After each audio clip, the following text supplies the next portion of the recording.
दोस्तों, ये कहानी एक लेडी महिला ऑफिसर की जो एक चैंपियन पावर लिफ्टर है। पुरुषों की तरह मांसल होने के कारण वह चाहती है कि वह भी एक महिला अफसर बने, लेकिन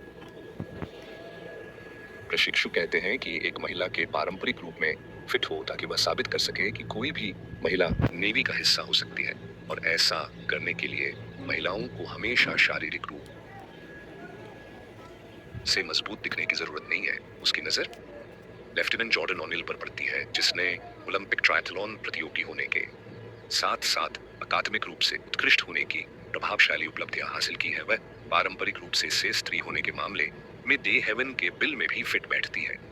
काम के इस व्यस्त दिन के बाद लेफ्टिनेंट ओनिल अपने पति लेफ्टिनेंट कमांडर रॉयस हार्पर से मिलती है, जो नेवी के लिए एक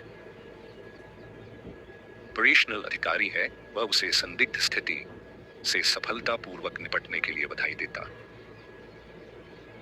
है, लेकिन साथ ही उसे वार्निंग देता है कि वह ऐसे मामलों में बहुत अधिक शामिल नहीं हो, क्योंकि वह एक सैनिक नहीं बल्कि एक खुफिया अधिकारी भी है। तभी नील को एक कॉल आती है और उसे सीनेटर डे हेवन से उनके ऑफिस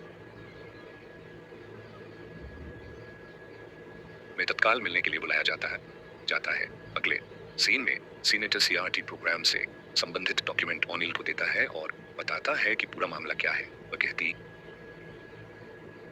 है कि अगर ओनिल इस ट्रेनिंग को पूरा करे लेती है तो भविष्य में महिलाओं के लिए नेवी में शामिल होने के दरवाजे खुल जाएंगे।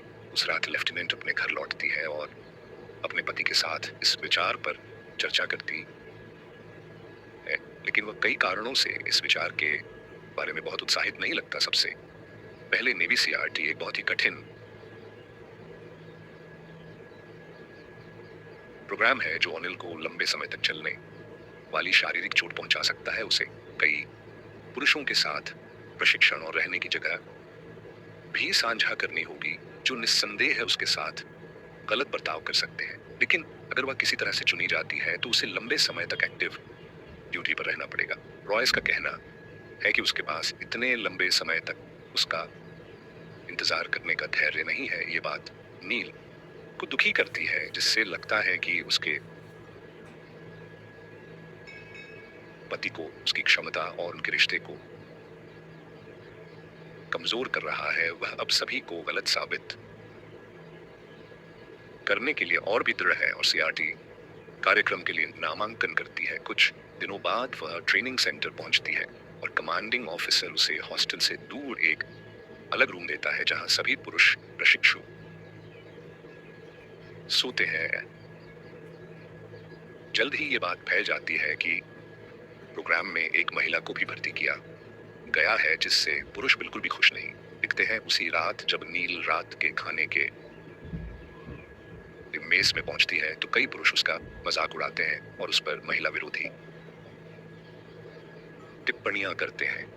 अगले दिन ट्रेनिंग आखिरकार शुरू होती है और कमांडिंग ऑफिसर दोहराता है कि अधिकांश सैनिक तीसरे सप्ताह के अंत तक नहीं पहुंच पाएंगे। फिर वह प्रशिक्षुओं को कमांड मास्टर चीफ जॉन और गेल को सौंप देता है, जो उनके के मुख्य ट्रेनिंग सुपरवाइजर होंगे। वो बहुत ही सख्त व्यक्ति है और उसे इस बात की परवाह नहीं है कि ग्रुप में एक महिला भी है। वह सभी की वर्दी की जांच करते हुए वह डीएच लॉरेंस की एक स्टोरी सेल्फ पिटी पढ़ता है।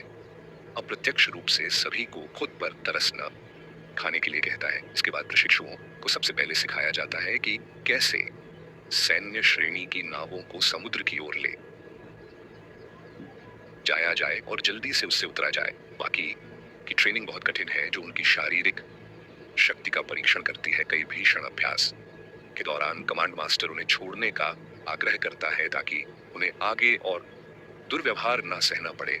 इसलिए उन्होंने प्रशिक्षण यार्ड के सामने एक घंटी लगाई है और जो कोई भी छोड़ना चाहता है उसे 3 बार घंटी बजानी होगी। नील के साथ जॉन से कोई अलग व्यवहार नहीं किया जाता है, लेकिन वह अन्य प्रशिक्षुओं की लैंगिकवादी टिप्पणियों से बच नहीं सकती है। वे सभी रसोई की ओर भागते हैं और अपने प्लेटों में खाना पाने के लिए जी जान से संघर्ष करते हैं।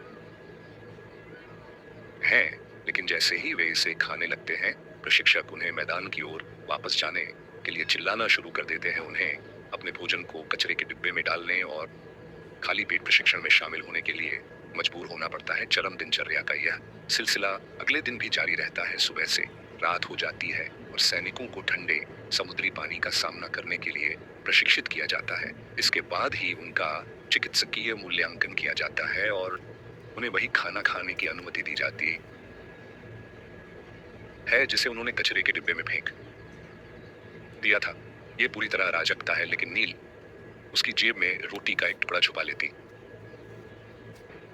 है और बचा हुआ ठंडा भोजन अपने मुंह में ठूंस लेती है। रात के खाने के बाद गंड मास्टर जॉन उन्हें एक निबंध लिखने का आदेश देते हैं कि वह यूएस नेवी स्पेशल फोर्सेस में क्यों शामिल होना चाहते हैं। जब थके और भूखे सैनिक निबंध लिखने पर ध्यान केंद्रित करते हैं तो जॉन उन्हें सुलाने